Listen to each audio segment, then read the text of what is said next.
Hi, welcome. Today we discuss an aspect of the missile's performance I, frankly speaking, took for granted, but it seems that it often causes a lot of confusion. When we look at the performance charts showing, for example, the speed and impact at a certain range, we can have an idea of how dangerous a missile can be at such a range.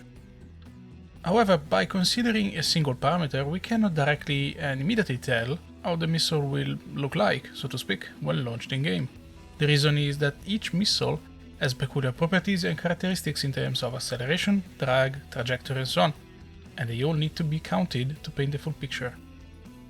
For this reason I put together a quick and dirty model to fill the gap, and hopefully clarify even better how different missiles behave. Quick note here, I have partially shown how different missiles behave in a previous video called Missile Performance Visualized, but today we are going deeper, looking at actual numbers.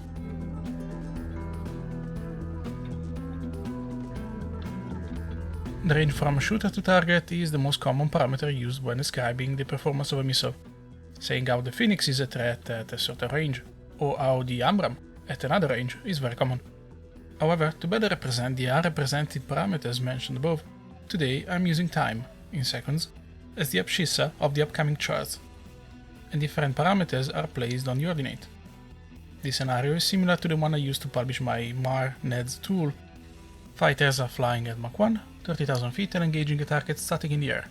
I have collected the speed of the missile and the distance between missile and every target every 2 seconds, and one single missile has been considered throughout the entirety of its envelope.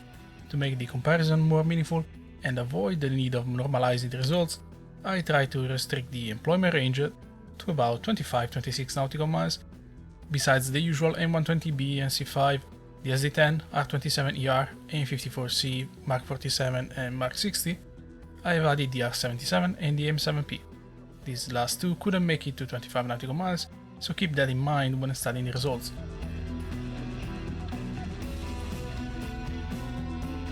Let's start by analyzing the first chart, speed in Mach versus time in seconds. It is apparent how the Phoenix is a slow burner. The interesting aspect is that we can enlarge the chart and consider a target 70 miles away, for example, and the Phoenix results will somewhat look similar, with a prolonged cruise period between Mach 2 and Mach 2.5. Any other missile instead will never reach such a distance. So far, nothing exciting. The Phoenix gains a greater advantage the longer it stays in the air. The R27ER is the known borderline hypersonic missile. The A120C5 is not that different compared to the B, but it has other advantages, especially as the range increases. Same for the SD-10.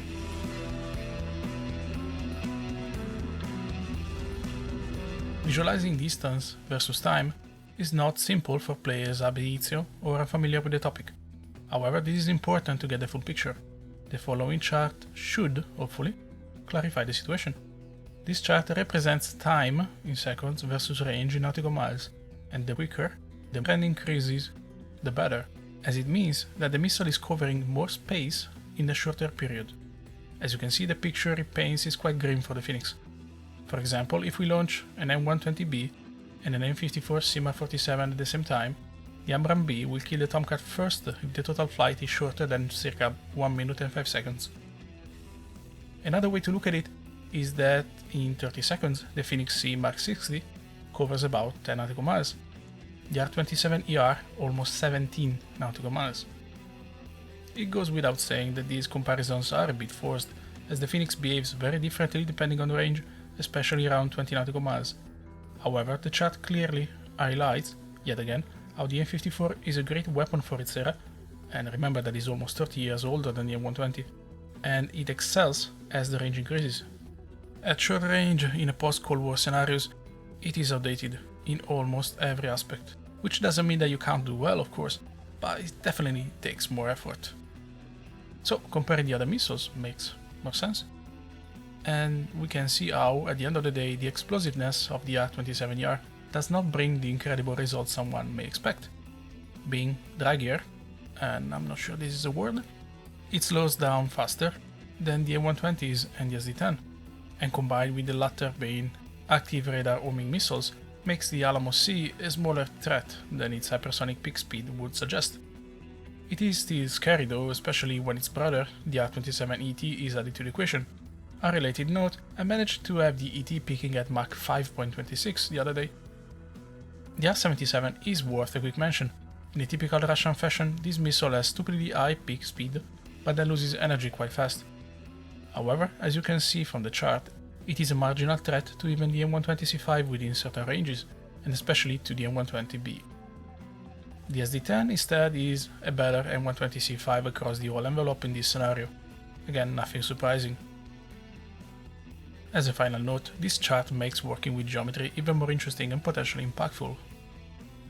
For example, a Phoenix launch at long range drastically benefits if the Tomcat performs a crank post-launch, since this maneuver reduces the closure rate, and therefore gives more time to the Phoenix to reach the target, before entering the envelope of the hostile missiles.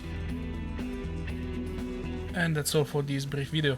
I hope it has helped you to understand how air-to-air missiles can be seen through a multitude of parameters, and each one of them, even the ones that are often taken for granted, play an important role in fully understanding the threats we face in the virtual skies.